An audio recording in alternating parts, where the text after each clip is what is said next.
So jumping into this White Rabbit thought form that I did back in September, I've already taken some notes last night from watching the new Matrix movie, Resurrections, with my husband. And I've taken some notes from a video that I created when I first drew this White Rabbit thought form, so I could kind of refresh my mind what I had going on at that time. So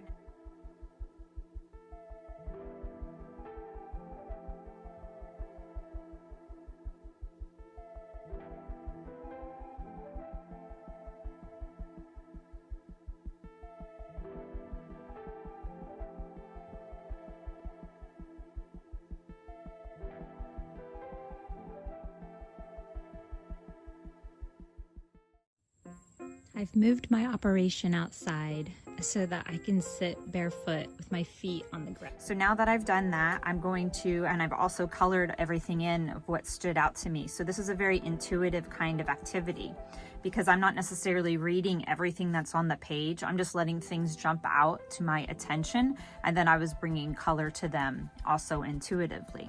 So then from all of that, I'm going to keep filling in some notes here and do a guided meditation from a YouTube video that of someone that I follow on YouTube. Fill in some more notes because their topic had to do with the cosmic egg, so it feels like a synchronicity. So I'll see if there's anything else to add to this, and then I will kind of condense all of that information into the 7 seed words of the quantum memoir thought form. And then I'll have completed this like integration, this alchemy of what I intuited a few months ago, and see how it's relating to my life at this time, and kind of bring lessons forward, you know, work through the shadows that have been revealed since then. And so if you would like to do this, you know, activity yourself, you can go to the Quantum Memoir website, quantummemoir.com, and get the White Rabbit thought form, or you can download the whole book. So let's go ahead and dive in. Now go ahead and take some time and go over the words that are on this page. Whatever stands out to you, you can take your own notes and leave them on the notes page. You can highlight it in color. Just kind of sit with it and meditate and see what comes up for you. And then leave notes on the ideas and preferences that come forward. And then any research that you might do to help you integrate some of this information. You can also go to the quantummemoir.com website and quantummemoir.com, and you'll be able to access any citations, any of the research that I did as I created this page, if you want to dive a little bit deeper down that rabbit hole. So I'm going to go ahead and give you a few moments to make your own notes and to fill this page in at this time.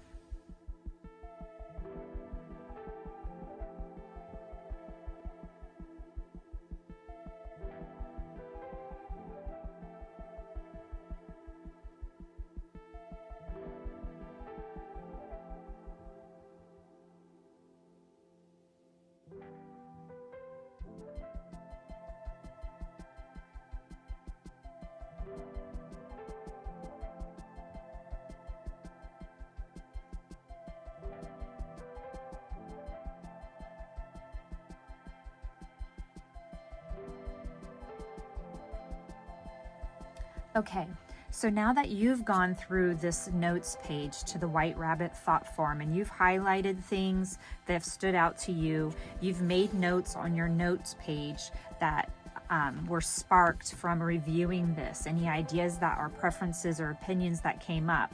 So now that you're at this stage, I'm going to go ahead and I'm going to go over the notes, and I'm going to kind of fill in my philosophy or ideas, things that I intuit and stand out, and just kind of expand on the ideas. So if you still have space here, perhaps these thoughts that come forward as I go over it will help you fill in even more ideas on your notes page. And then in the final step, we'll fill out the thought form. So now let's go ahead and review this together. Now that you've already conceived your own ideas from the symbols and the notes, and maybe if you've done a meditation or looked at any of the citations that I listed out on this White Rabbit page, or even if you just did that guided meditation or the YouTube video that I listened to from Paul White that I took notes on here. So you already have your own perception, your own opinions and ideas of what this page, what these ideas might mean to you. So now that you've taken your notes, I'm going to go ahead and I'm going to go over and dive into each one of these little symbols individually in any of the notes that stand out to me, because I want to hear what my own perception and perspective is. So while this video could seem like I'm giving, a tutorial or a guided adventure for you to follow, it's also my own research so that I can hear my own opinions and perspectives so that I can gain valuable information from that. So I'm kind of recapping my thought process, and you're able to duplicate that for yourself so that you have your own custom view. But I'm also making a perception for me to investigate, to observe. So let's go ahead and dive in and see what stands out first. I guess the purpose. Let's go to the purpose. The little crazy-eyed bunny in the middle. So as I watched the video that I made when I first created this page, I was recognizing, as I was listening to it recently, is that I was exploring Wonderland, the Alice in Wonderland theme, because somebody had brought it up to me. So it was a synchronicity. That's why it kind of has that Alice in Wonderland vibe to it. But as I was doing the page, I started to get other input, like this cosmic egg. So it evolved into its own sort of idea about this matrix, but within the idea that's related to Watership Down, like a warren, the colonialized fragment of life. So it's like a very particular spectrum of what we think life is supposed to be. And that's the restraints that we live within. But as you find out that you're in this cave or you're in this rabbit hole, that you have these walls restraining you, as I've done these notes, you come out of this cave, you come out of the ground, and you realize that you were never above ground, that there is a breakthrough, and now you're seeing the light of day. So there's this kind of interesting combination of these two different worlds, that there's a down and an out. There's an inner and an outer. There's a me and a they. But when you look at the whole big picture, it's just one thing. It's unity. So that's kind of what this purpose was to explore this rabbit hole of this cosmic egg, that we are this one grand adventure all together. So that's kind of what's coming forward for me at this moment. So then what I often do is I start with my purpose, I move down to ground, and then I move my way around. So let's go ahead and work the symbols, in this kind of flow. So let's go from purpose to ground, and let's explore this theme.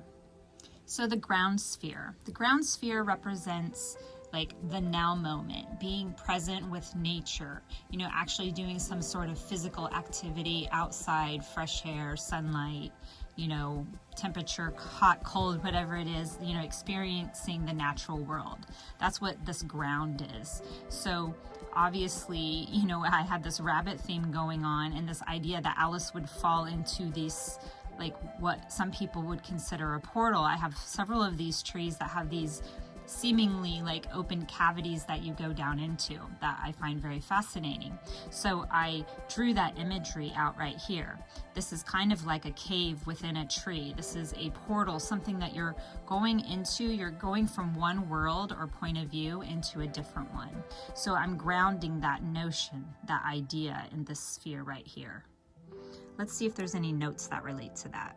So oftentimes when I'm making notes over here, I kind of have this code to myself that whatever's in the ground sphere over here, often those notes go down at the bottom of the page, just symbolically noting that it's like on the bottom, on the ground, on the surface. So while I don't see the word ground, I suspect that this deeper down a hole is just one perception, the cave allegory.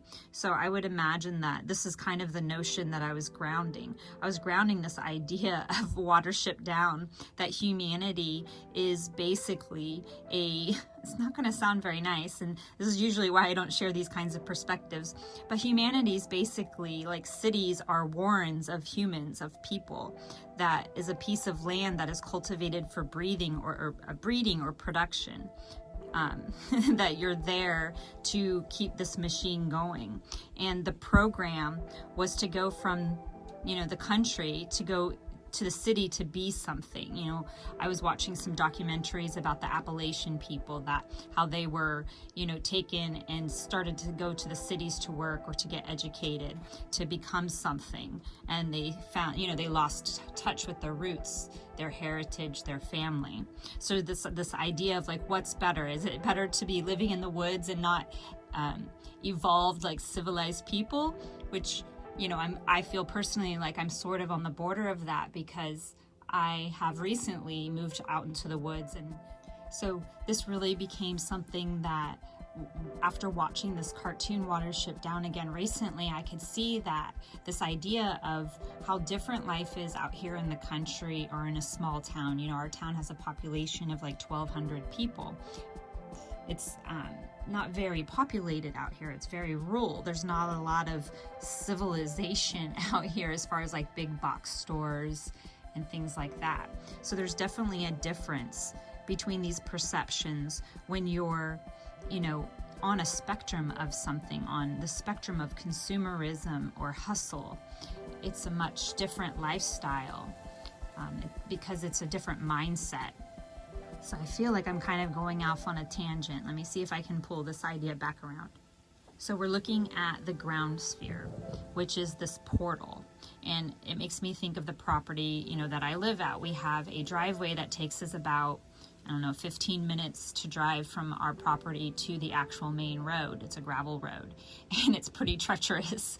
So it's like we have this portal. There's definitely a difference. Nobody's coming out here unless they want to come out here. So we're down, our own rabbit hole out here. We're away from this city, not just a city, but like even the town itself, which has a smaller population. That is a different mindset than the city, mindset. So you have, we used to live in LA and New York, and then we moved to the suburbs, and then we've slowly moved more and more into the country. This is a spectrum of consumerism that we could see depending on where we were living and the density of the communities that we were living within. So it's a very, interesting perception when you get to go on these adventures of life and change your location, change your borough. Change your borough. That might be a good idea for some people. So, our goal, our purpose, Bodhi and I, is to live sustainably, that we have our own burrow, we have our own ground that we go into, our own egg that we live within, that is sustainable, that we are able to make our own food, and we have our own access to water, that we are part of the cycle of nature. We are with the flow of nature. We don't necessarily take, it's like an equal reciprocity. We're not necessarily taking more than what we're giving or giving more than what we take. It's a balance. So I feel like I'm off on a tangent again. So I guess I'm talking about the cosmic egg. So let's go there. Let's see what the notes say over here. This is the first time I've done this. Excuse me as my voice gets crackly. Well, it's maybe one of the first times I've done this where I've actually shared my personal opinion about life and my preferences about what's going on in society. So anyways, cosmic egg, unfolding of consciousness. This is the idea of unity. Let's see what the notes say to go a little bit more zoomed in. Unfolding of, grace of self-realization, veil lifted of limiting beliefs. Is there more about the cosmic egg? So this is like the womb of the universe. This is the cosmic egg here. This is what we all live within. The snake, I don't know, what is that? Time, the cycle repeating. There's a lot of symbology that you could take in different ways depending on, the situation that you might be applying it to. But here, I know that cosmic egg was coming up for me as a synchronicity with somebody else, and I'm kind of laughing because as I'm sitting here talking about the cosmic egg, I can hear the neighbor's chickens in the background cock-a-doodle-doing or clucking, whatever they're doing, whatever noise they're making. There's a bunch of them making it. So I'm going to go ahead and move on to intention. So the intention was an artifact, like it was art, like ancient art. I can't remember exactly what it's called, but it's 3 ears. There was a piece of art that has 3 different ears, and so there's specific symbology that you could look up around that. But ears kind of representing becoming a better listener, like listening between the words, like the emptiness, the silence, the implications of what's going on, perceiving the emotional underpinning of what's being conveyed, having these extra sensory, bits of information. So our senses are our reality. So the senses bring information into our brain, and then our brain interprets that into our reality. So having the ability to have a heightened sense or more senses, then you're going to be able to go into a deeper level of consciousness or awareness, or able to gather more information, creating more potentials and opportunities because you're able to put more puzzle pieces together, says my mind, says my rambling. All right, you know what? My attention is coming to this right here. The journey is complete, but it does not end. So, okay, we talked about the snake, that it's eating its tail, and a lot of the symbology of it going around something, that it's just the cycle going over and over again. So as the journey is complete, as we come out of one rabbit hole per se, you come up to the top of the iceberg, there's just another level for you to explore. It's sort of infinitely expansive, it seems. So then we have, off of the intense sphere, I have this bunny rabbit. And this was I think the idea was basically the bunny that is like, you're late for a very important date. But I don't actually have any notes on that, I don't think. My attention is coming up here, though. You must pick up every stitch. That's some lyrics that is in a song. Believe it in the now moment. So, the rabbit was believing that he was going to get in trouble if he didn't get somewhere on time, but he must not actually have believed that, because he would be more on time all the time. If you really believe something, then you're going to fulfill it. So he must have had a subconscious block that always made him late. He didn't actually care to be on time. He didn't believe it was as important as he portrayed it to be when he's running around screaming. All right, there I go. I feel like I'm rambling again. So it's very interesting as I go and I make these self-reflections of things, because I can hear myself judging what my tangent or my perspective is, and it's kind of like a self-judgment for sure.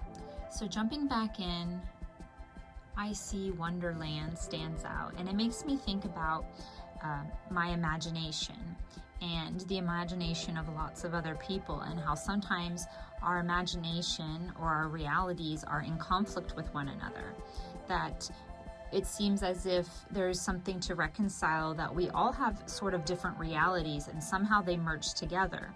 So this idea that there is one collective sync, even within the idea that we all have different ideas or perceptives, So, we have opposing ideas, but ultimately they all link into still one collective reality, that we are one organism, we are one thought, we are one field of information or experience when you create the sum of all of us together. And that's not just humans, we're talking about the rabbits too.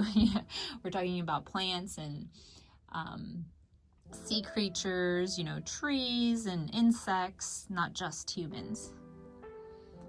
What else stands out to my imagination? I am in love with love. This is also from lyrics. I guess I kind of lost track over here of what sphere we are on. But looking at the notes, I am love and with love. This makes me think of the Shakti and Shiva. This is the union of masculine and feminine. So the Shakti and Shiva, what they do is they join forces and then they give birth to something else. That is the third thing. That is the creation. You know, you have a lot of these symbolic stories throughout ancient times about the three things: the mother, the father, the son, I don't know, ghost, Holy Spirit, all of these different things. I don't have exact answers for you, but I have relative perceptions that I go by, like symbolism that I go within. And I like using Shakti and Shiva as that reflection of yin and yang, positive and negative energy that join as one thing. You know, the Merkaba, the star tetrahedron, or Metatron's cube, if you like, depending on what you want to call it. So the teeth is standing out. The teeth, the rabbit's teeth. Here you go. That's what this was. Now I remember. The teeth. This is what was symbolized here with this rabbit that is running with his little stopwatch, you know, saying that he's late. The teeth are very symbolic. They are always growing. You know, this is the roots to what you're saying. This is the wish that you're fulfilling. This is what you're giving birth to, is what you speak. You know, what your truth is. What you believe is what you speak. And what you speak is what you're going to create. This is the land that you're going to live in, the reality that you'll live within. And if you're down a rabbit hole believing in somebody else's reality, then you're not really seeing the true light of day. You're seeing the reflection that somebody else has created.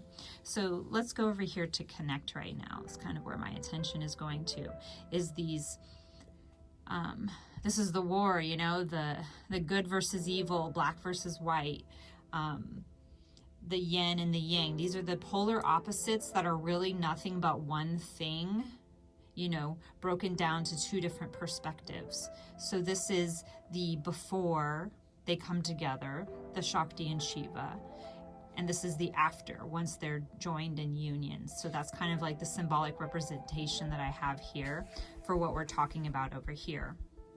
The observe, okay, that's standing out now. So the observe is this, well, it's a common symbol when you see the carrot on a stick on a rope in front of like a donkey, you know, a jackass. That's just following the carrot, not recognizing the whole big picture, that if he saw, he was just following something that he could never get to, you know.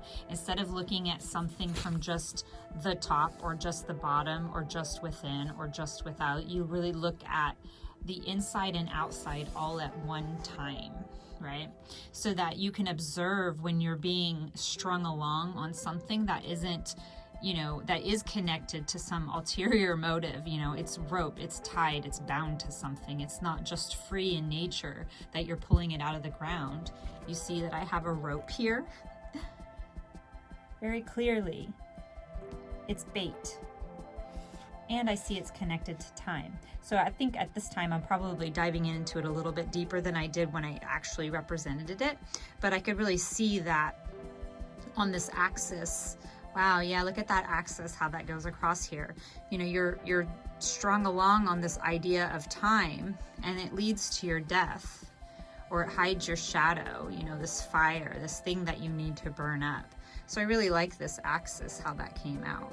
I love, you know, I love working within this pattern, putting the ideas in symbols, because you can see how they relate within, you know, the groupings, but then also on the axis, you know, also the opposite, you know, opposing one another, the purpose from the inside to the outside. It just holds a lot of symbolism. All right, so now let's move to expression. I think that there's something over here about expression.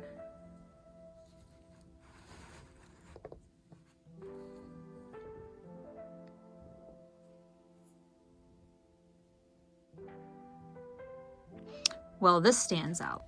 Buckminster Fuller, hero of mine. Really enjoy all of the information, the way he delivers his information, his huge imagination and creativity, his application. If you're not familiar with who he is, I would highly suggest that you take a look, do some research, find out for yourself. But he wrote this quote, or he said this quote, and I wrote it because I also feel, compelled to do a similar type of activity with my life. I deliberately undertook an experiment to see what this little human being could do, if anything, on behalf of humanity. So that's kind of what I feel like, my purpose is. The thing that I'd like to do is not to be this little dazed rabbit, but I would like to share my perspective of life, a grander perspective as far as the amount of creativity that you can create within your own life from all these different bits of information that you can start putting together, so that, you can see a bigger picture of your own life. So you're not just living down in this rabbit hole. So what I feel like what I'm doing is I'm experimenting like Buckminster Fuller, and I'm saying that I'm going to undertake an experiment on my own life and see what greatness I could create with the time and energy and love for life to share with humanity. So, it might not help people necessarily in this exact moment, but hopefully what I create now will make waves going forward in the future. So my cup is full. We're talking about the sphere over here. Clearly, you could hear in what I'm saying, I feel like my life is fulfilled, and I would like to dedicate the rest of my energy and time on life to exploring consciousness, to exploring healing, the psyche, the human, the being, the persona that we have living on this planet, so that we can work in a better collective, so that our Warren will be a healthier, group, collective, humanity. So, drink me. I've clearly drank from the fountain of youth, from the fountain of imagination, of wonderland, of joy, of abundance. My cup, again, is overflowing. So I think that there's something over here about cups. Yes, cups, emotion, inner wellness. So over the last few years of me playing with the quantum memoir, of doing this practice, I've created a wellness within myself through playing with the sacred geometry shape itself, but also the seed words and how they create a momentum of energy. The actions of each one of the words actually create momentum in my physical life, but also in my, energetic quantum field through my thoughts and feelings. So my inner wellness, this feeling, these things that I emote are love and wellness. People can consume me, and ideally that consumption of my content, of hanging out with me, would bring them wellness as well. So what you consume is not just what you eat, it's also what you drink, it's what you consume with your senses, what you touch and smell and hear, it's what you feel. So your consumption is in a lot of different aspects, not just what goes into your mouth. It's also what goes into your ears. So if we have this drink me, was there anything else about cups? Reproduce, production, create something meaningful. So that's kind of an expression, is to create something meaningful in life. And it can be meaningful to you. You don't have to necessarily define how it's meaningful to somebody else. That can speak for itself based on the authenticity and energy that you put into it. Says my imagination. I guess to me that voice or that perception that I hear right then is the idea of a higher self, or a quantum me, or a channeling. It's not necessarily something that I'm thinking of, it's something that I'm hearing, that I'm being told in my mind, so that I grasp the information for myself, so that this being or this persona that I am can execute it also. Not just me telling you, but me telling me. So what else do we have? Refine. This is an image that is from Watership Down.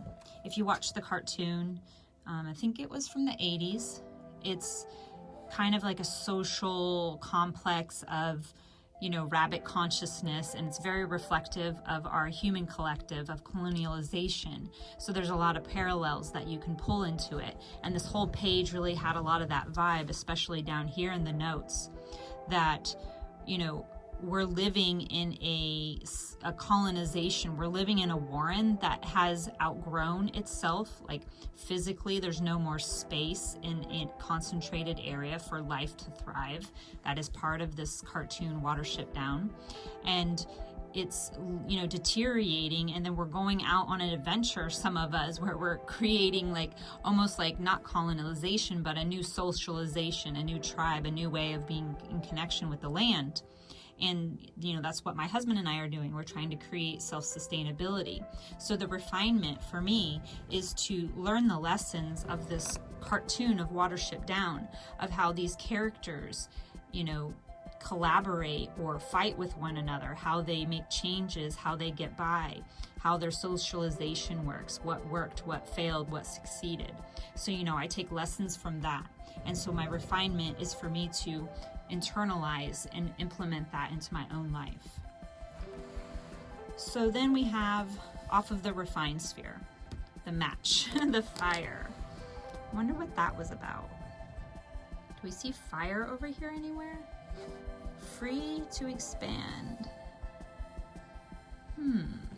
Let's see. Well, this is fun because I really don't see any notes over here that have to do with the match or fire specifically. I don't see anything that stands out. So what I'm grasping right now is that this is almost like things burning down. I think I might have had notes if I looked back at issue 2, which was the one that I was going through when I created this thought form. There was something about, you know, burning it down to the ground, like the tower is just burning. And so this is kind of the vibe that I'm getting right here, that this is the collapse of colonialization.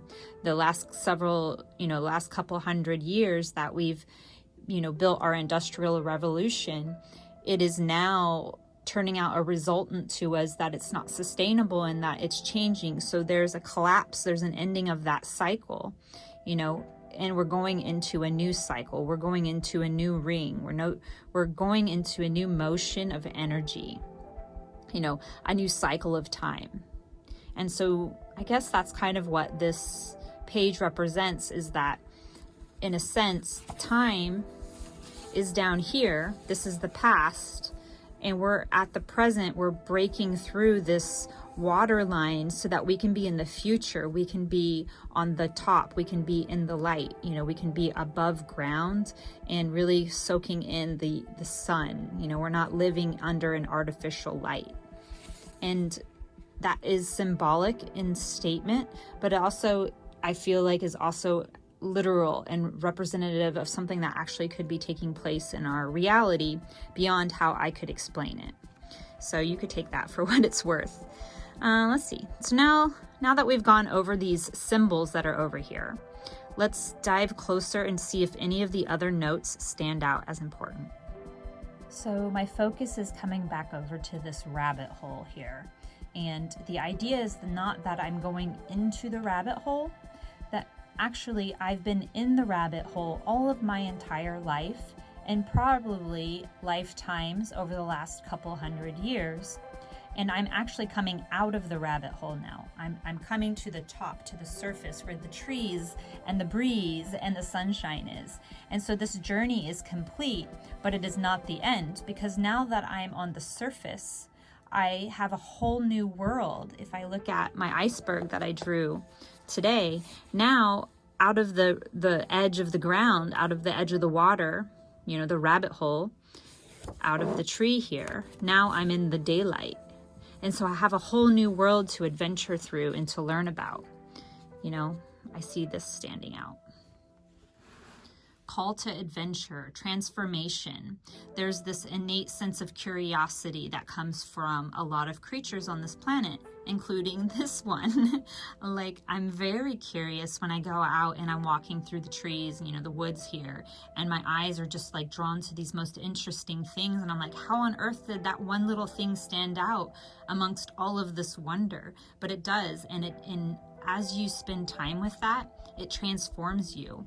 I'm seeing prosperity stand out here to me, in abundance, that it really just brings life to action for you, that once you are able to relieve the pressure of this matrix, of this collapse of colonialization, these cities that we've created, that while, I'll say that a lot of greatness has come from it, overall our health has declined. So once you're able to adventure back out of these cities and into nature and really get in touch with yourself, then you do get to listen to life on a deeper level. Then that is the beginning of this new society that I feel is coming forth at this time, that we're seeing that, things were not well, that although we've created wondrous things, there's also things that we can improve going forward, that we can do much better. And so the rabbit serves, right? This is what I'm seeing right now. The rabbit serves to teach us some lessons, I suppose. If you watch this movie, surely you'll learn some social messages from it that would be, indicative of what's going on in society right now. If you're curious enough anyways. So a loss of naivety, innocence. So the rabbit kind of represents innocence. It's something that will, although it's very sensitive to its surroundings and it has mechanisms to escape, it's very fast, it still has a propensity to get, the end of its life, the end. But it reproduces in such a way that its species will keep going because of the fact that it has this ability to get caught and be a meal for somebody else, right? So this is, again, what I'm saying is kind of some deep thoughts, but I'm not going to put too much opinion or persuasion into what I'm saying. But really looking at the white rabbit as a symbol of what you can learn from, both in its mistakes and in its assets. So what else? Production, coming into being, bring forth. So some of this stuff, Go Ask Alice, that's a reference, to songs. Who Should I Say Is Calling? I think that was also a reference to a song. Okay, and here's a play on words, humanity. So if you think of the, humanity as you're supposed to spell it, there's no E in there. I added the E as in hue, as in color, as in light. So humanity has this property of light. Human beings, we have a luminescence that we put off.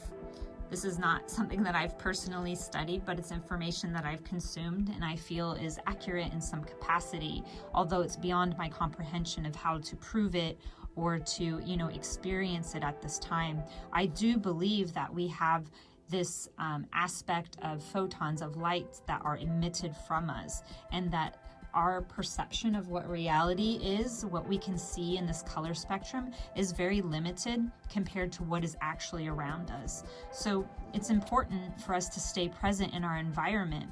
If you're connected to your body, which I had found that there was a lot of times that I wasn't connected to my body for whatever, reason, it's not applicable at this time, it was apparent to me that my body was sort of left unattended, in its environment. So it was constantly being poked and prodded and triggered and not well. Once I started occupying my body in the presence of it, I started taking care of it and loving it, then harm did not come to it because I was present with it. I was guarding over it. So I see my body as a vessel that I inhabit, instead of necessarily it being me. It's something that I care for, as if it was a child. Let's see.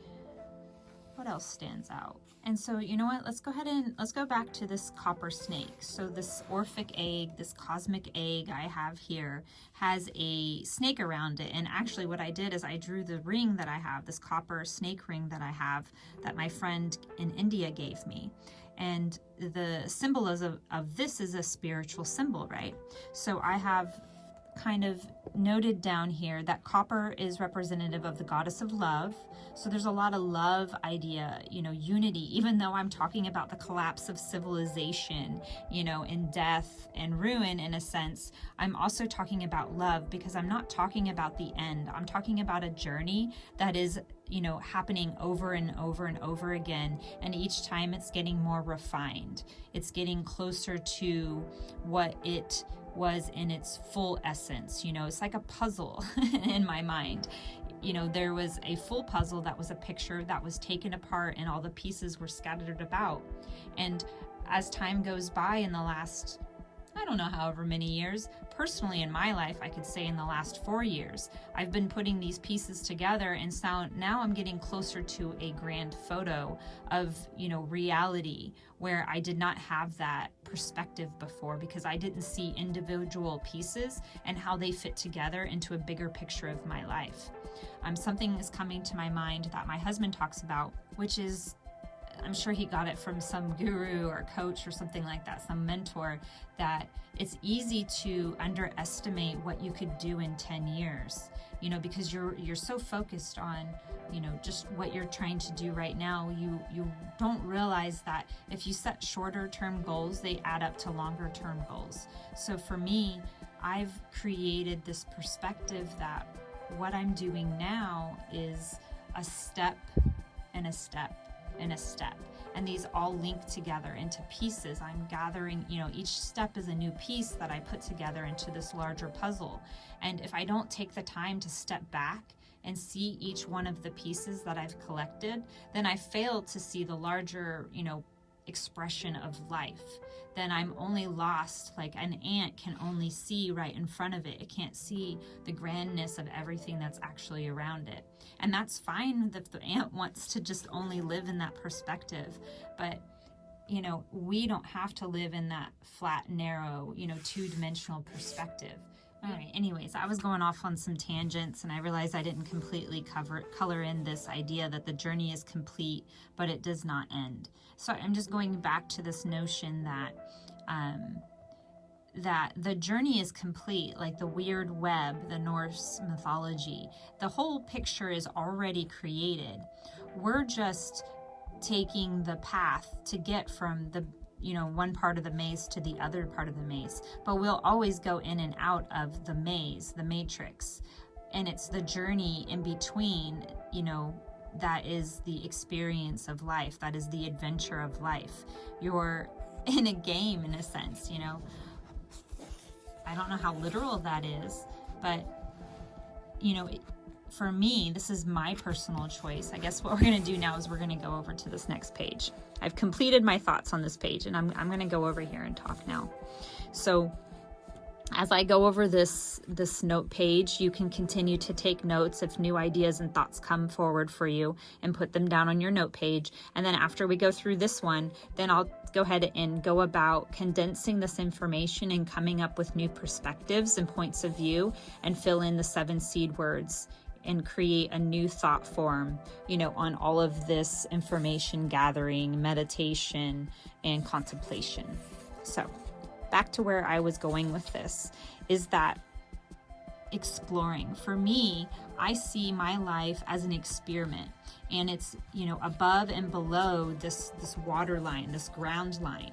I'm playing in the light, I'm experimenting in the shadow, I'm exploring consciousness, I'm exploring how my will affects my reality, and I'm approaching my life with this avatar of Molly as if life is a video game, and I'm creating this unity of a balanced life of yin and yang, constantly reflecting on how is my energy being consumed and used, and basically trying to that's actually a great question.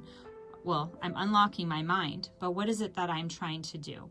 I am trying to generate wellness and energetic flow through this vessel, this body, this self that is part of this. In a sense, I think that we have several matrix, right? We have the matrix that we see as, the movie, the portrayal of colonialization and consumerism, and, to see from the controllers or the elite, however you might want to look at it. But then you also have the matrix of yourself, the person that has been programmed into limiting your beliefs about who you are and what you're capable of. That is your own inner matrix. While there's an outer matrix of, humanity and the collective, you have your own personal beliefs that lock you in or set you free. And so for me, what I do is I can't really affect the collective ones, on a grand level, with the energy and the information that I have available to me at this time. But what I can do is I can have effect on this small self, on this being, this person that I am, this persona that has been created, from the time that I was born. And so what I'm working to do in all of my quantum memoir work is to unlock my mind, to free my mind, to recognize that I have been programmed. And for whatever reason, I don't care if it's good or bad or whatever, but like what matters is what I'm going to do now and going forward with that information. So what I'm doing is I'm reprogramming myself. I'm writing and marking what my liberation is, what I'm reprogramming this mind with, because the human mind seems to be a sponge. It's going to output whatever has been input. So I'm choosing what's being input into it to the best of my ability, to what I can comprehend, instead of just letting, the world dictate and channel information into me, force feed information into me through my consumption of television and shopping and living in cities. So I'm not trying to be judgmental of people that live in cities. It's my own personal preference through the experience of my life that my being is so much healthier here in the woods. So this is my choice and how I'm reprogramming myself. I'm becoming conscious of this planet that I am a part of, this solar system and this universe that, I am just one little piece, in this puzzle. I'm not solely concerned with the program of information that's been given just to humanity to make production and sell things and buy things and reproduce. Ooh, I'm being sassy. Okay, so anyways, what else do we have? So the self is the matrix, the one that is given to you following your physical birth. So at birth, you're called, in my case, I was named Cheryl. So I was Cheryl for the several decades of my life. Or you can evolve into the one that you're intuiting, that you're mastering, that you're creating, that the will, like an original will, a natural will, is developing. And to me, that's who Molly is. It's a different avatar than who Cheryl is, even though they're together. They're aligned into one quantum me. They're basically like phases of my life. As a military brat, I moved around a lot, so I was able to recreate myself every 2 to 4 years, depending on what state or country I was going to be moving to. So it was something that developed for me as a coping mechanism, but has also turned into somewhat of a skill, because I'm able to see what worked and what didn't work, and then flip it and then create something that's going to be more favorable, resultant in the future. This is what wisdom is. This is what time is, in a sense that we get to constantly regenerate the information, the experience that we've lived, and improve upon it. Not necessarily by creating new technology, which could be part of it, but also to heal the person, to heal the organism. What's standing out to me now is that we're part of this larger organism, whatever it is, I don't know. That's beyond me. Well beyond me, and literally, physically, quantumly, spiritually is beyond me. But I do know that when I look at everything in the world, everything in my reality, in my mental perception, I can say with a surety that we are part of a larger organism of this planet, and this planet is part of a larger organism of our solar system, etc., etc.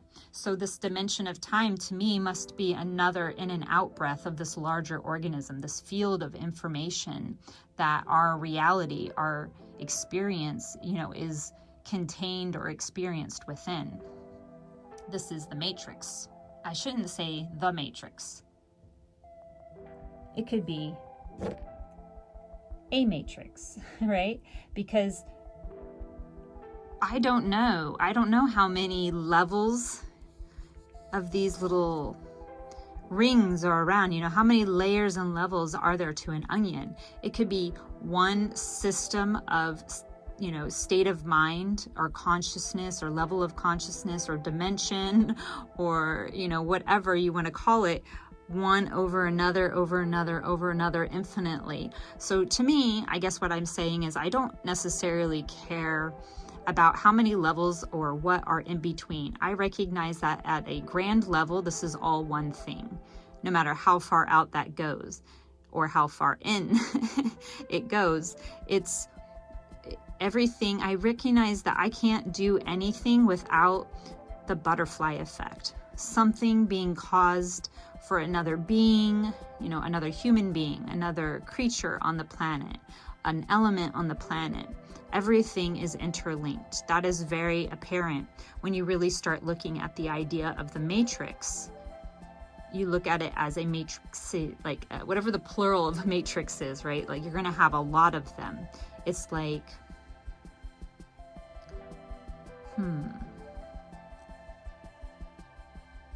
well, I suppose it's like the Warren. You have a rabbit hole, and within that rabbit hole, it branches out like a tree. Do we have branches anywhere? We don't. You know, the rabbit hole will go in, that's one hole, and then it branches out into 2 arms, and those 2 arms branch out into 8 arms, etc., etc. So the matrix, you don't know where you are in these branches. You don't know how far deep down into the roots or the branches you are, because it's infinite. It keeps going both directions.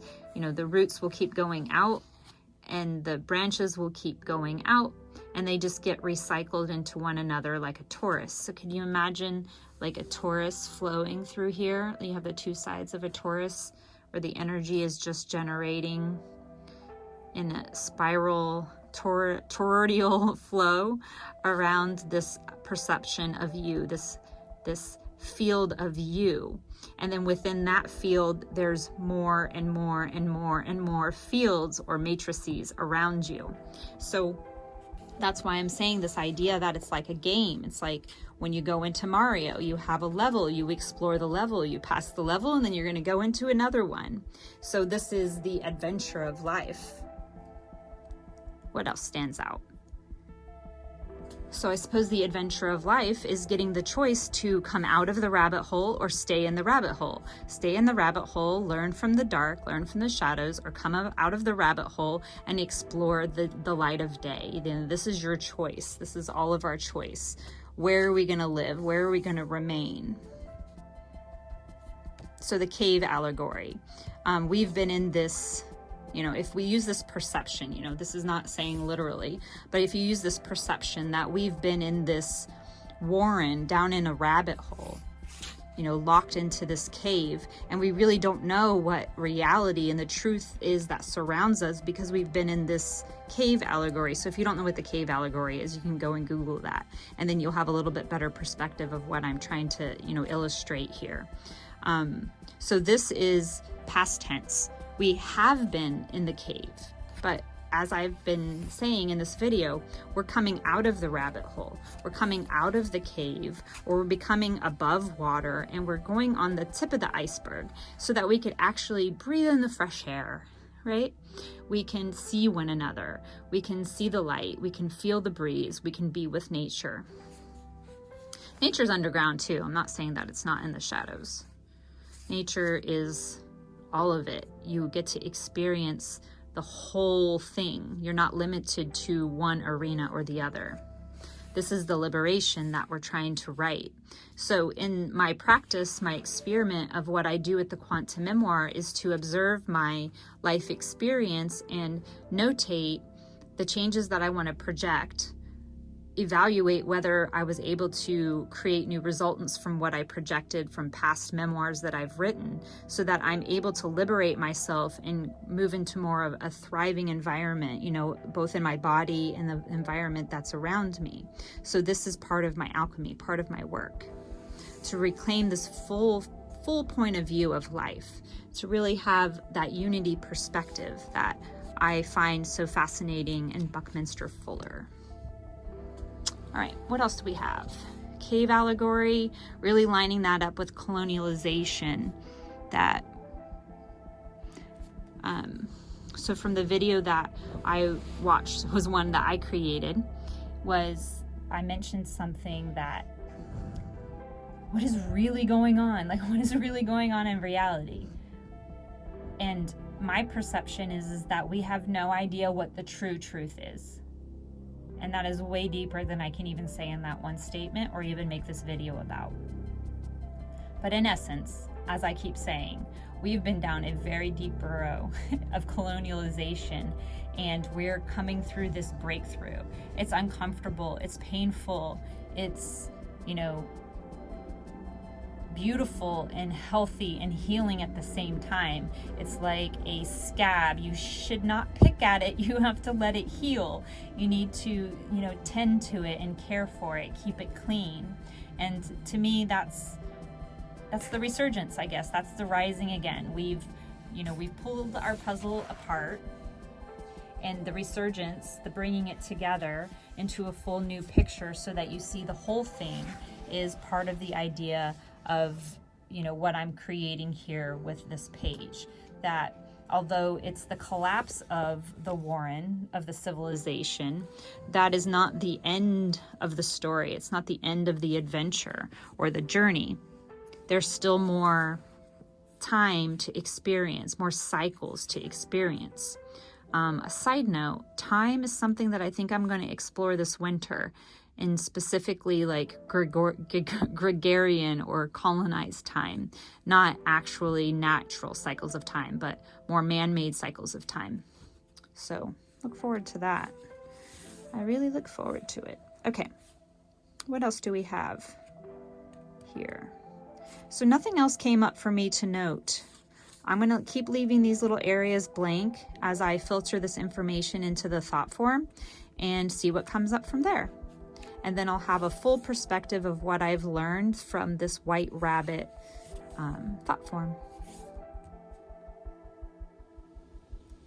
Now that we've personally gone over the symbols and made notes on our notes page, we contemplated and reviewed the basically like the codex, the research, the ideas, the contemplations that originally went into what these symbols represented.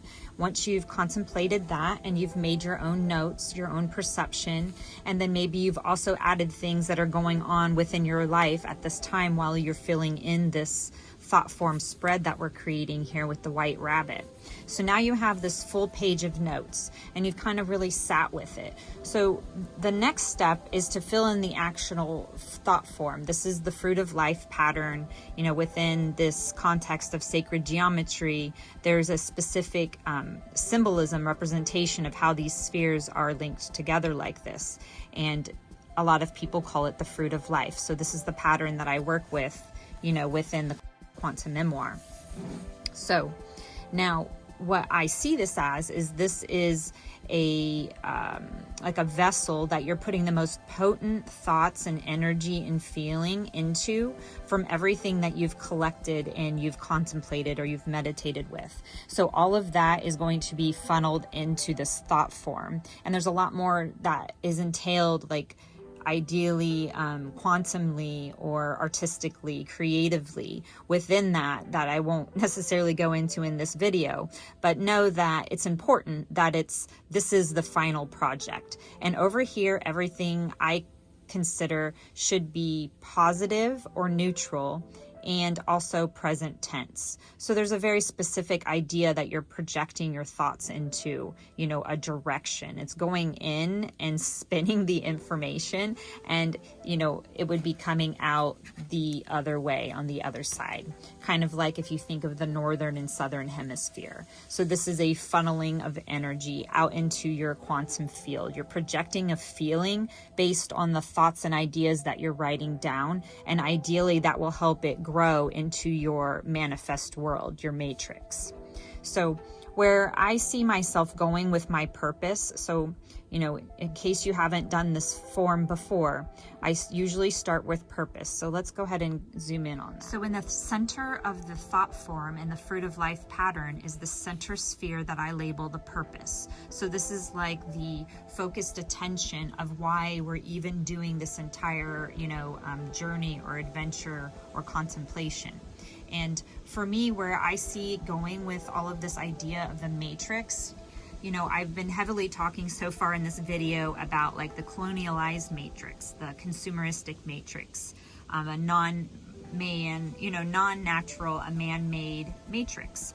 So, well, I guess you could say it's natural if man made it because he's natural. I don't know, you know, whatever. We could get deep into that. The idea is that I want to go into this matrix of the self, that I was born kind of like a blank slate or a whole piece of something, you know, a moldable clay.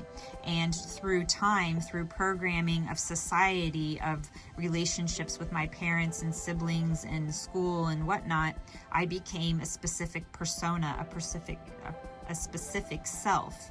And so that is one sort of matrix. But I recognize in my voice, when I hear myself, you know, contemplating and meditating and going into these studies, there's a quantum me, there's another voice, another identity that is within me. And so to me, I kind of see that as like my inner world.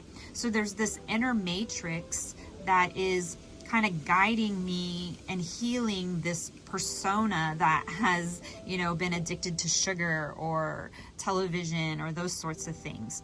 So what my purpose is going to be is the inner world. I would like to focus my attention on my inner world, that matrix specifically, because I'm not talking about just the ultimate matrix. I'm kind of talking about all these different matrices that we have, that we experience ourselves and other people through. So the one I want to focus on is the inner world. So I'm going to write that here. So a world, what I'm imagining is not like it's the earth, it's a globe, it's like a tangible thing. The world is kind of like reality.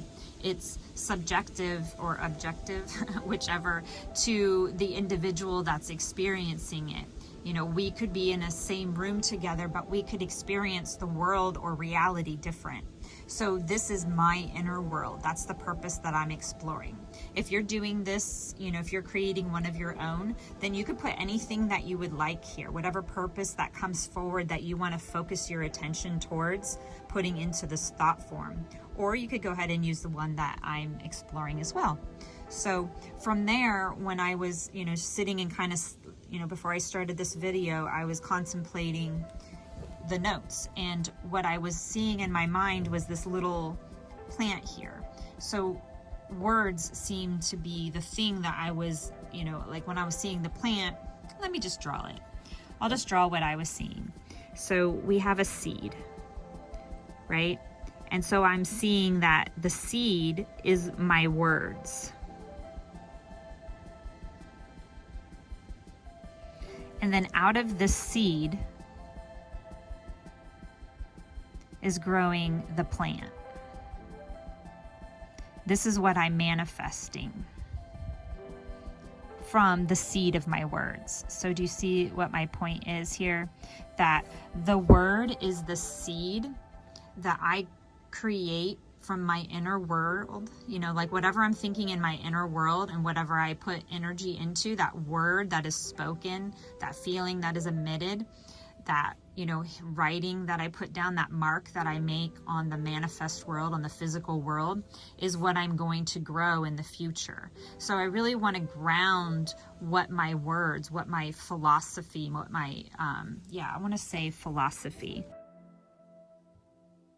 So I can see where I'm going with this, something that I've been experiencing over the last few days, which is I have a specific philosophy about life, and I usually kind of keep that private.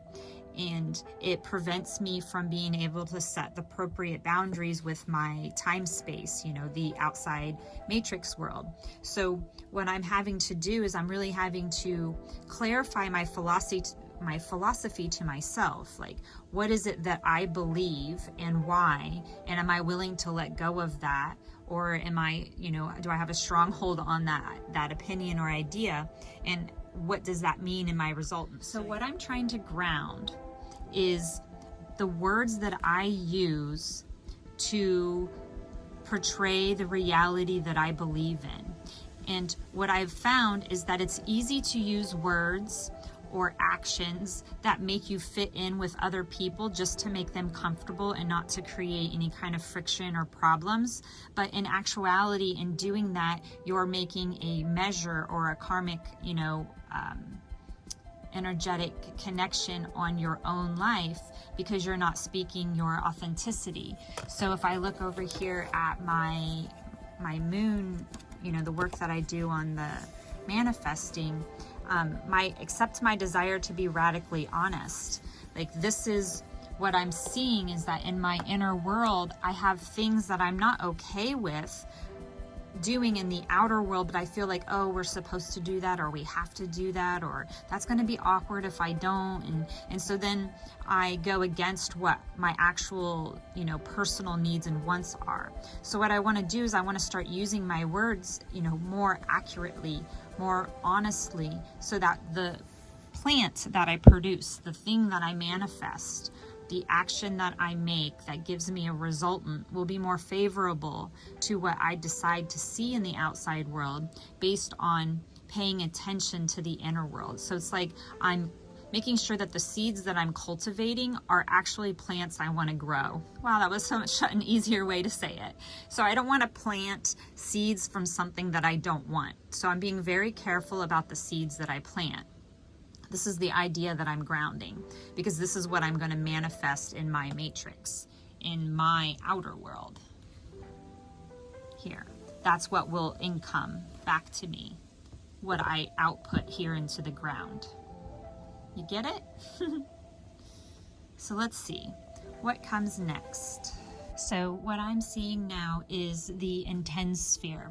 What I was imagining was being alone, and it kind of brought up this feeling like, wow, people think that's sad or bad, or that's not necessarily a good thing. And I imagine like, wow, I would love to be alone with myself, with my inner world. Like, I have this studio space now that I get to play in and do my work, and it's paramount to being able to get into my inner world that I'm literally physically without any other sensation of other beings, like no other sound or feeling or seeing them or anything like that. It makes my work possible. So for me, my intention is to be alone, but not this idea like it's lonely or desperation or bad or unwell, but more so that it's all one. Let me show you. This is where I come into the play with words. Looking up the etymology of alone, literally it's suggesting all one. So this alone time that I want to have here in my studio, during this winter time, and really dive into my inner world, this specific matrix that I'm given the only key to, that I can go within and create and plant seeds and grow the fruits that I want to. Notice this is the fruit of life. This is what I'm growing, the fruit of my life. So the best way that I can do that is to know what I really want. And the only way that I seem to be able to do that is to really spend time with my inner world, that inner voice, instead of being infiltrated by outside information. So my intention is to be alone this winter. So keep in mind, this is my personal thought form. You might be putting different information here, completely different information, different context, or it could relate in some way, but it doesn't have to be exactly what I'm putting. So it's winter here in the northern hemisphere. It's just started. We just had the solstice. So this intention I have is to go into my inner world this winter and to be all one, to be alone with thyself, with the voices in my head, this quantum me, these different characters that I can connect with, my past self, my current self, the imagination of my future self, archetypes, story characters. Bring all of these into this quantum me and really see how it informs my inner world, because these are all symbols that I'm able to communicate into words to create my outer world. If I didn't have that input of experience, then what kind of story would I have? What kind of seeds would I have to grow? I might only have one. I don't know if that would be fun, if that's good or not, but I know that I have access to a lot of different seeds, so I'm going to experiment with that. As I said earlier in the video, this is how I kind of see my experience of life, is that I get to play, you know, in the breakthrough above the ground and experiment into the shadows and really explore these depths and pull them together, because I have this personal liberation. You know, I live out here in the woods. I don't have to raise any children at this time. I feel successful and complete in my life, so I want to dedicate it to the study of consciousness, you know, unlocking and freeing my mind so that I can be an example for other people. So I can see that I'm having an observation. I'm observing my grandiosity of what I am hoping to do with this time that I'm spending in my inner world. You know, in the idea of the matrix, we're supposed to be in service to production. You know, we have to work to live. And I've withdrawn from that. I have chose a different sort of matrix. And for me, the one that I've chose to focus on in this lifetime, at this time, you know, I don't say that that would stay forever, but is to really heal this inner world. I recognize that it was programmed, you know, in ways that are not in harmony, that are not healthy for me. So I have the ability to do something about that. And my observation is that in my own expression of exploring this healing process, I'm able to share the example with other people. And so ideally, this will be like a mirror that they would also be able to take a similar path. Like it might spark inspiration or ignite an idea for them to then customize and create their own self-discipline, their own self-mastery, their own, you know, connection to their inner world, and to thrive and to be well. So I feel like I should have a visual here. Let me see what comes up. So I seem to have this fascination with wanting to know, well, let me just write it.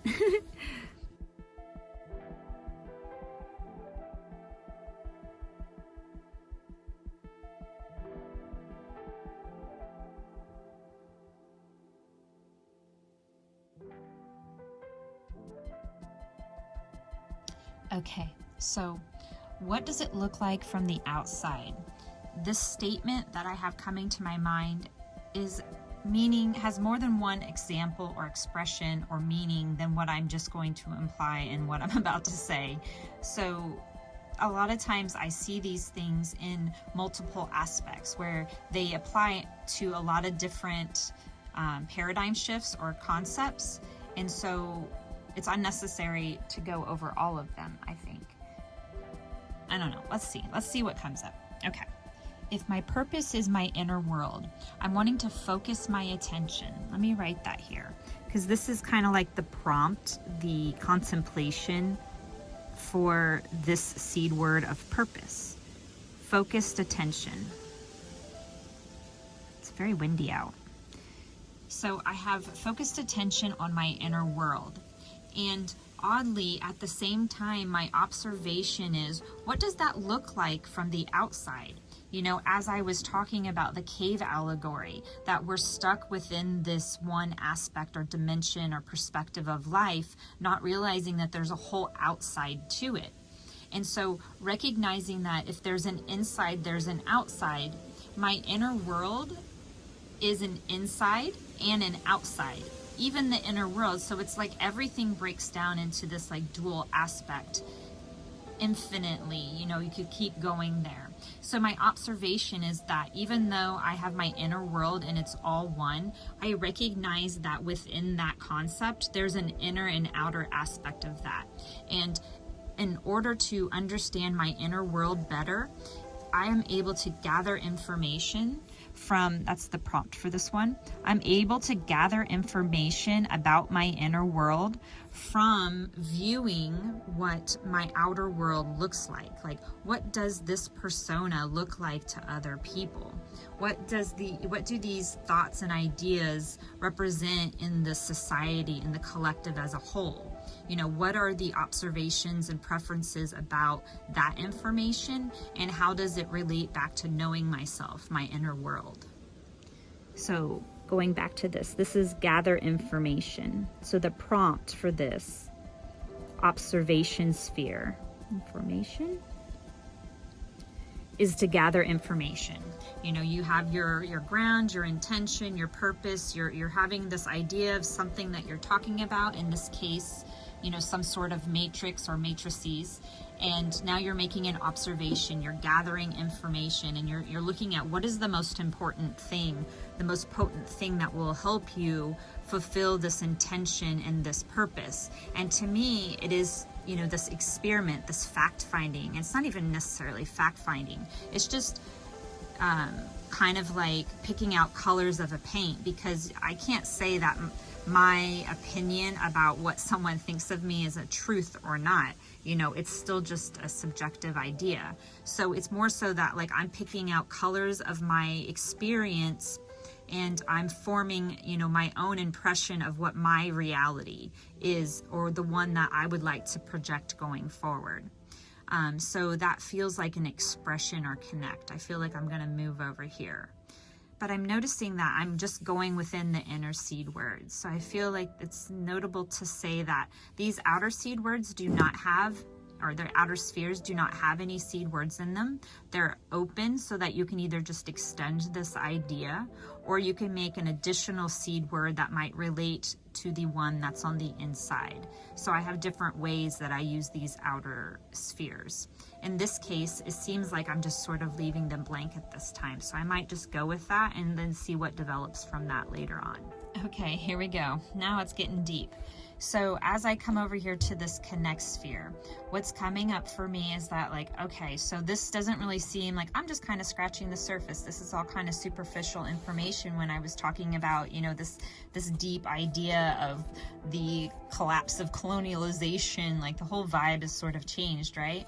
So what is this whole thing leading me to? And it seems to be this metaphysical idea that there are non-embodied beings, that people, not this person, I don't have a direct experience of angels or aliens, or even not necessarily, I would say, my higher self. Like, I don't have a conversation with any other intelligence other than what I consider my own. And so I have this deep fascination of other people that do, and how it happens and what that experience is, because I do have inner conversations and dialogues with what I would consider quantum me. So I love this beautiful, poetic, artistic idea that we all have. Let's see, did I write it down somewhere? Humans apply form to formlessness.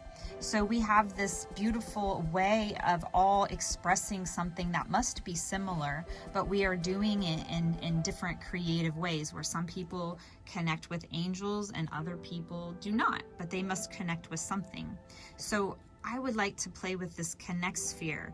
In my inner world, what I really want to investigate and experiment with is, what is this voice that is a lot more parental or caring or nurturing and compassionate, the soul perspective that I access a lot of times, but is not always there. So it feels like it's a different consciousness than when I'm in my subconscious, or just like in a reactive, triggered, you know, Cheryl kind of way.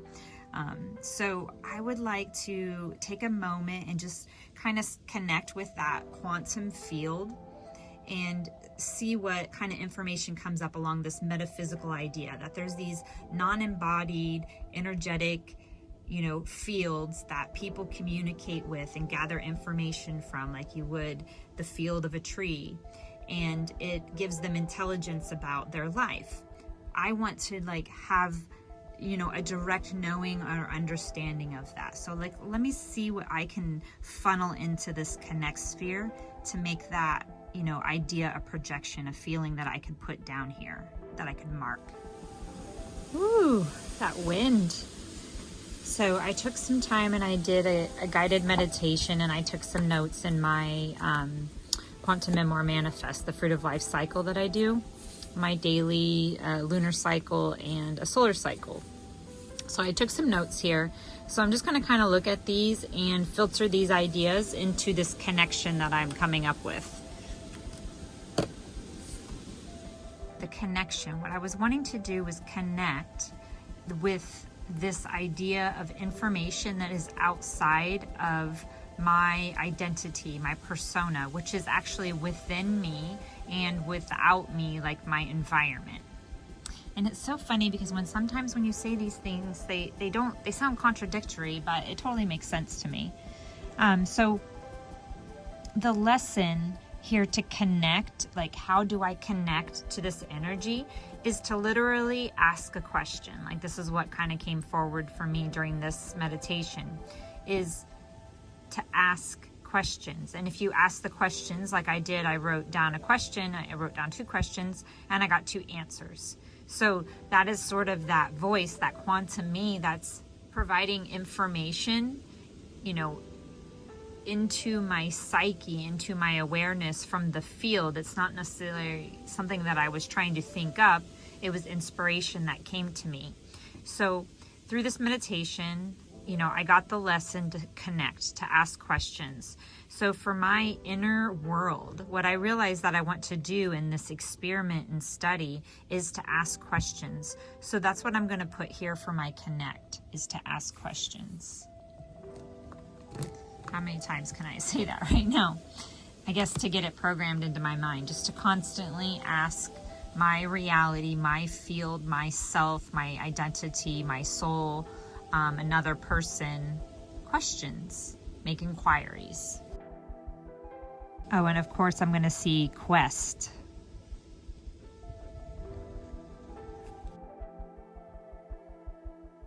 So this is what I want to connect with. In order for me to be able to access this energetic field of information that is in what people call the Akashic field, the energetic field that has wisdom, you know, like a tree would emit, you know, some sort of energy, or a plant that you consume emits some sort of wisdom or energy that, you know, becomes a part of you. What I want to do is I want to recognize that there's information that my field, my inner world consumes, and prompts me inspiration to ask questions, and that guides me to the answer. So it's almost like the questions are even inspiration, that you don't necessarily, like if you, maybe we can start to investigate thinking up a question. Is that something that the ego or identity is doing, or is that something that's being inspired through the field, through your experience of life, like through your soul, that's giving you the question so that you get to the answer? So I don't know, some deep thoughts there. But basically what I want to do in order to fulfill my purpose of focusing my attention on my inner world is to ask it questions and look for the answers, and to spend time with those answers. So I asked the question, what is the most important thing I need to know and understand at this time, based on the guided meditation that I did? And the answer was to use my words this winter in silence. So I was having the visualization of like writing my theory, writing the book that I want to write about this quantum memoir, you know, philosophy and practice, that this would be the winter that I've been waiting for to do this activity. So this was the answer that I didn't know that I was looking for, but I recognize now that I am in the time and space, and I'm making this energetic connection to go into my inner world, that this is like the next step that seems to be coming forward for me. So I'm going to further ask questions along that line personally and see where that takes me. So, you know, for you, you're doing something else. You might be connecting to something else, but feel free to use this idea if that's what resonates for you. All right, so let's see what else we have. Okay, so here's a fun idea. If we think of ourselves, or if I think of myself, the one that is the programmed identity of, you know, who my educational system told me to be, my country told me, my parents, things like that. That is sort of like an avatar in this reality that we share together. So this avatar has been, you know, programmed. So as I reprogram myself right here, reprogram, I'm writing myself, I'm marking, you know, new information. That's what this is all about, marking and writing new information to liberate myself. So what I'm going to do over here is I'm going to express that. So I'm going to rewrite my avatar.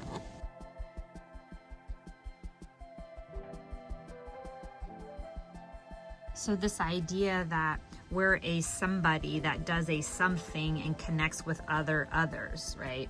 So in that case that I'm this character in the world, I'm able to decide what that character does. This persona, this observation, this like soul experience of who I am can observe all of those pieces that I was talking about before, all of those puzzle pieces to gather a larger perspective.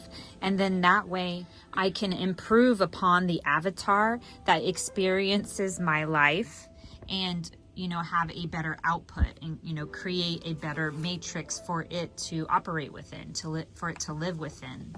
So my expression is to rewrite my avatar. And for me, you know, the most enjoyable way that I do that is the pencil. So I always draw this kind of doodle, kind of to represent my liberation, my freedom, that I get to write, you know, my story, to write or project what my future will be.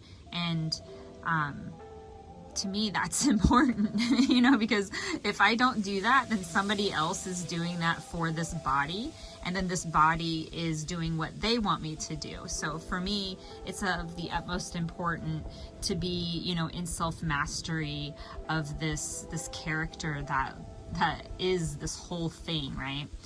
Part of a larger expression of life. So it's important that I control this vessel so that it doesn't go off the road and take somebody else out. You know, it's in a controlled state. It's in wellness. So let's see what else we have. Okay, so what's coming up for me is this idea about rewriting my avatar, that my avatar has changed from the time that I was a little girl to a young woman to a mature woman that I am right now. I have, you know, this character that was Cheryl, that I was born, that my parents named me, that is on my birth certificate. But I don't call myself that any longer. I call myself Molly. So I have these different personas, and I always kind of giggle because I think like, wow, what would a psychologist think of this? Or, you know, what would a normal person think of these ideas? So that's part of this, you know, concept of observation. What does it look like from the outside? You know, these perspectives and things that I'm experimenting with. So as I rewrite my avatar, and what I'm getting at is that this avatar is on the outside and it's being created from the inside. So although Cheryl and Molly might appear slightly different, their inner world is the same inner world. Cheryl's inner world was much more chaotic and influenced and, you know, victimized, where Molly's world is the same inner world, but there's a lot less inner conflict, a lot less chaos that goes on in there. Everything is much more calm and centered and, you know, viewed in a separate way from what the body's actually experiencing. And then I'm able to take, you know, like Captain Kirk, command of the ship and know how to operate it instead of falling apart. So I want to put something up here in expression about my whole self, like that my avatar is just another form or character that, you know, humans apply form to this formlessness. That is what, you know, Molly is, but Cheryl is another piece of that. And then all of these pieces together, you know, little infant Cheryl, future Cheryl, they all make this being that is the experience of my life. And even though those on the outside look different, all of their inner worlds have always remained the same, whether just, you know, down in a valley or up on a, you know, a mountaintop or on a ridge. So let's see what kind of symbol I can, well, I'm already thinking a mountain that, yeah, I'm just gonna draw a mountain. Kind of like the hermit, I suppose.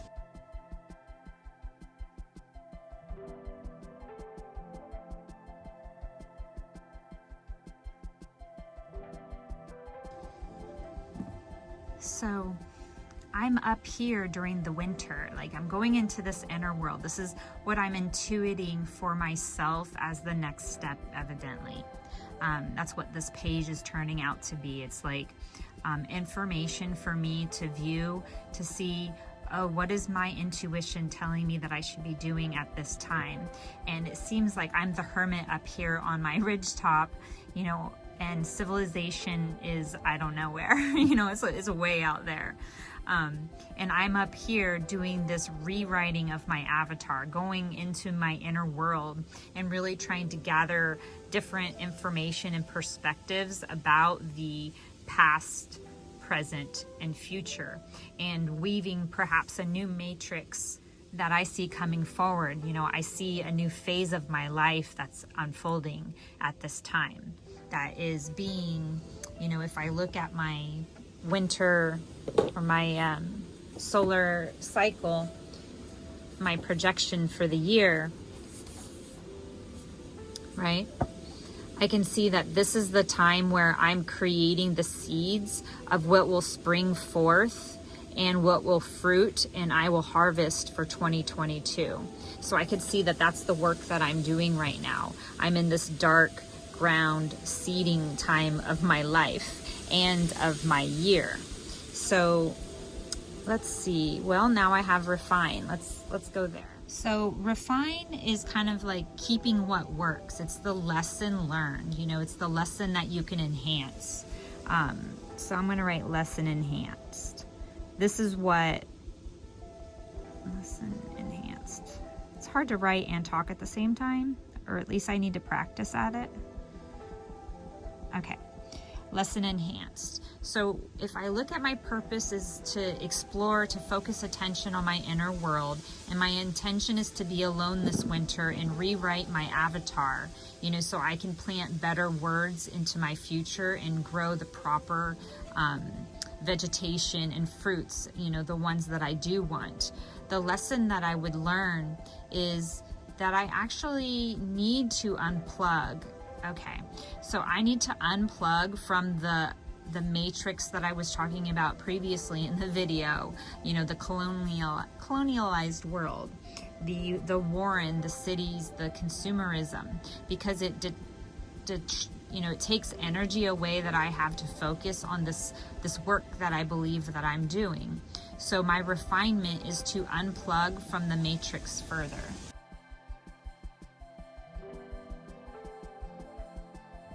So I will recognize that this is unplugged, like I'm unplugged. I will try to pull my information, my inspiration from my inner world instead of from the outer world. So what I've been intuiting personally is to lessen the time that I spend on social media. So that kind of goes along with this rewriting my avatar. You know, I plan on, you know, doing some sort of work with words, you know, perhaps right on, ooh, I'm getting tongue-tied because I'm nervous for what I'm about to say. I can see I have a fear about it. All right, so let me slow down. I'm interested in writing a theory or a book that is artistically styled as a theory that explains these motion of the seven seed words and the sacred geometry, and basically like what I've been accomplishing with this work. So I've been wanting to do this every winter for the last several years, but everything just seems to have been so chaotic. There was no time and space, no focus for it. And now I can see that my focus is to be all alone and to rewrite my avatar. Perhaps it's time to write that theory. So I'm going to put over here in my refine the quantum memoir theory so that I can then kind of like see the evaluation over here, that I will keep, you know, that in mind, that perhaps that's what I'll be doing with these special words, this philosophy that I'm kind of getting at. So I'm going to write something about that here.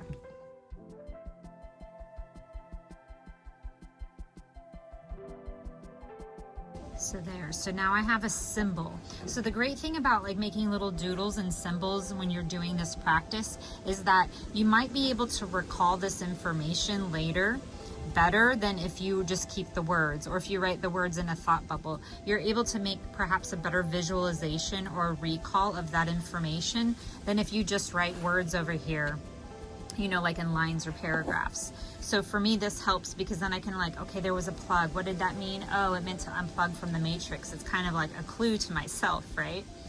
All right, so the wind is really kicking up outside. Let's take a moment. Okay, so I have my next idea. So I'm just kind of sitting here and going over, you know, letting my eyes wander over here and letting my imagination wander. And my attention was drawn to this observation. What does it look like from the outside? And I was wondering, well, what do I want people to see, you know, that I've created, or that the feeling that I feel like I've created? What would that be? And I would say that, oh, I'm losing contact with what I was going at, but is that I look well, I look healthy, that what does it look like from the outside? That my inner world is projecting wellness. There we go. That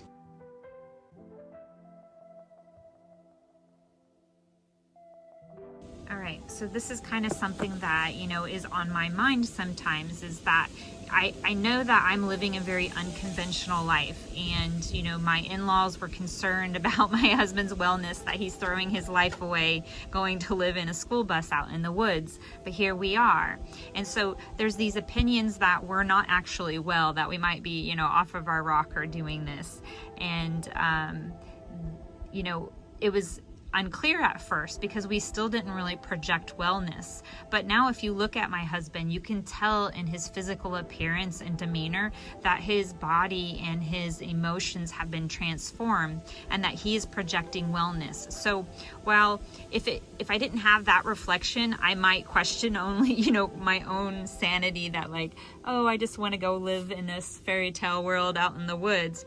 But I can see it reflected in my husband, this wellness that we are now projecting, this satisfaction that we have with the life that we've created, this appreciation for where we are.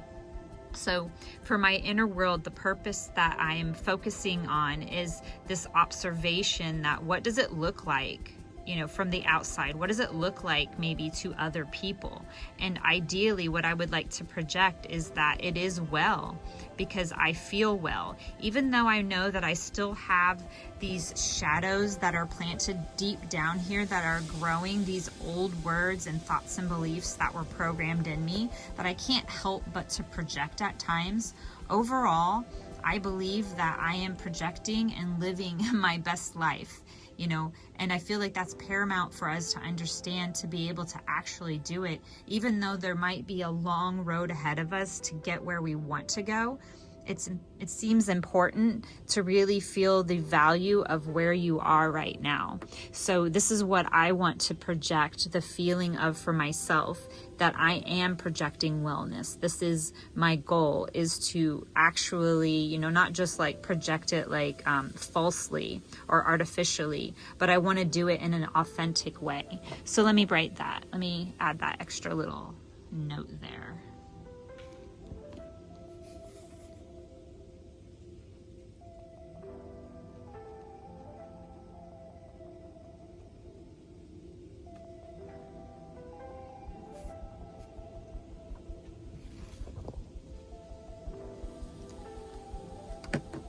Okay, so just kind of recap what we have going on here. So basically what I'm doing is I'm telling myself here everything that I've learned from the note-taking and the reflections and the symbols and the life experience. I'm kind of condensing it into lessons for me to keep in my present awareness, to keep in my feeling and emotional state, you know, like to stir up in my field and project out, so that I have these favorable seeds that will grow. So this is all about, like, this is kind of like where the magic happens. This is the most, you know, important. I shouldn't say it's the most important, because, you know, gathering all of this information is quite valuable. Otherwise you wouldn't have anything to put in here necessarily. But this is what is your, you know, your final piece of artwork, your final reflection. So we have 3 spheres left. One is off of the connect, one is off intend, and one is off ground. Let's see what comes up.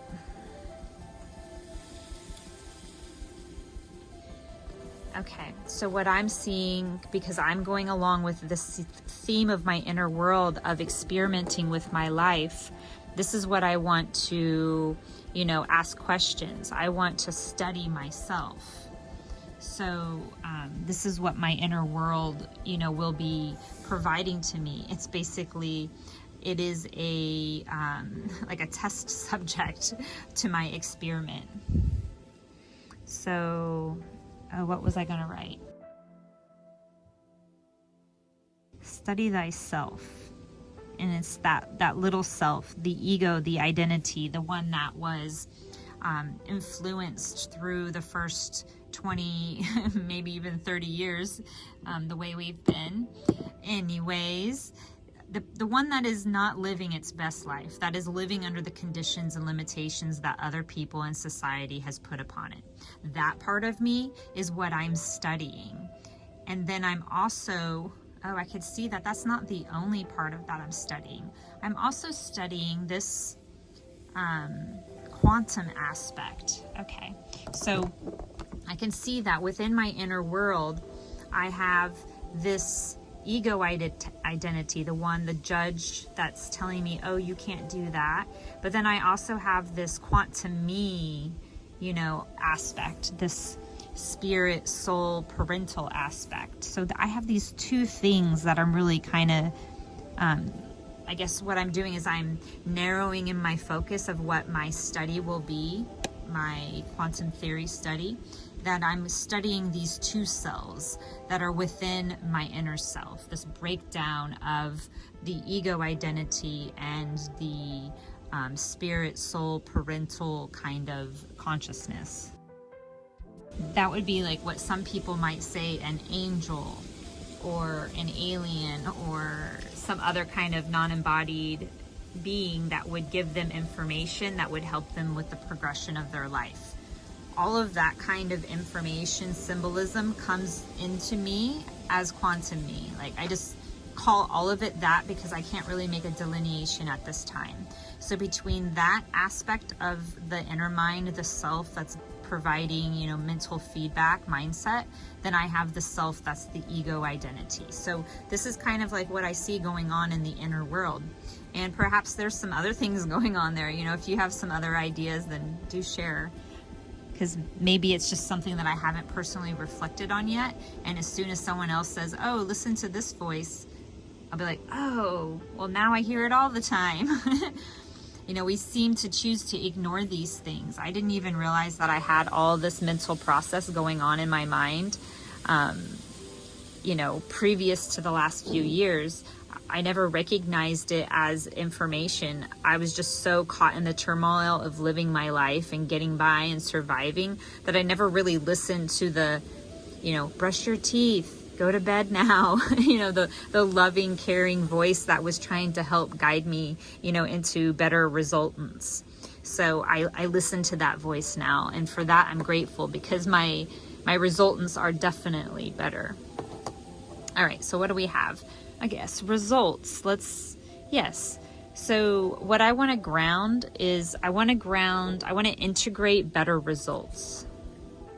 Okay. So if I kind of think of a widget, of a product, a resultant, a conclusion of something that I do, I want to take this time of unplugging,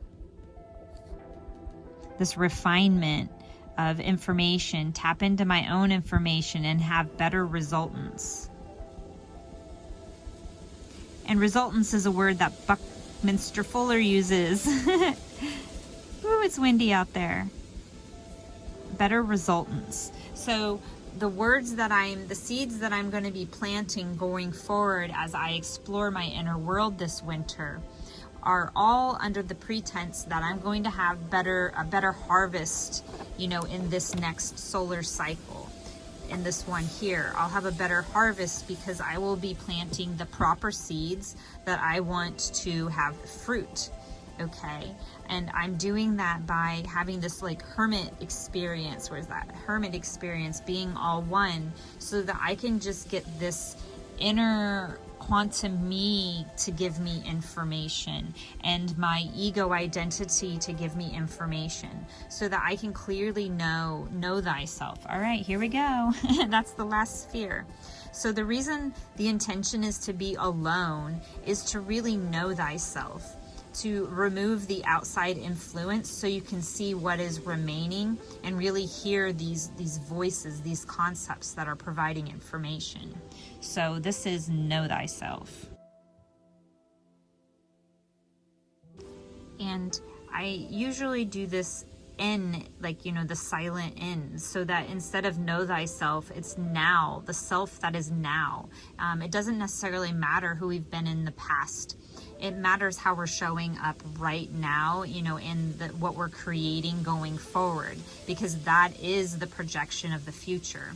So it's really important in my mind to be aware of the self that is this ego, these identities that are projecting, you know, actions and energies out into the outer world.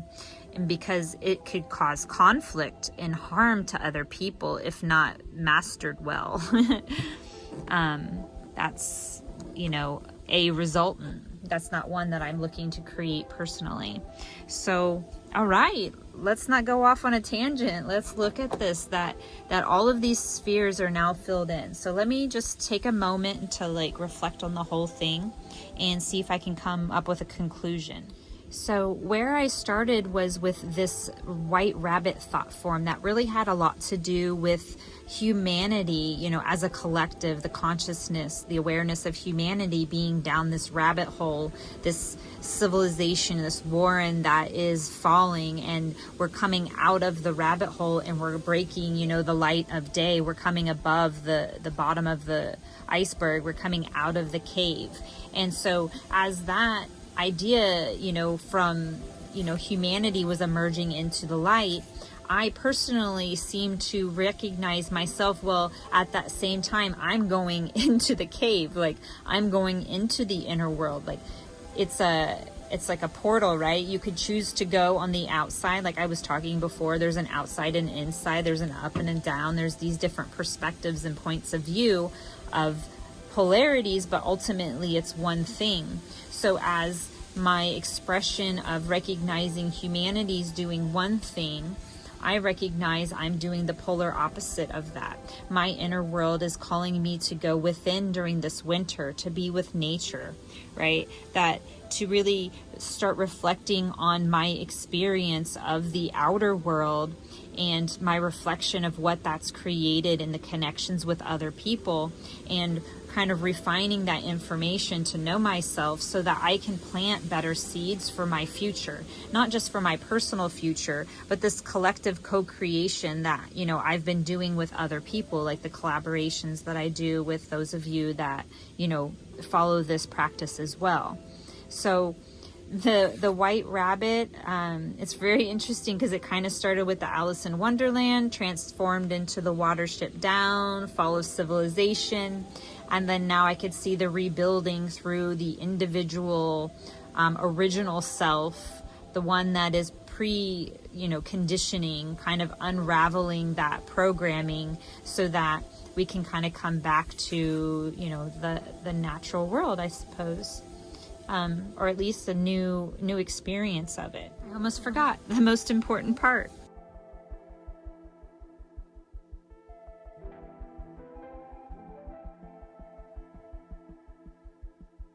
Thanks for watching.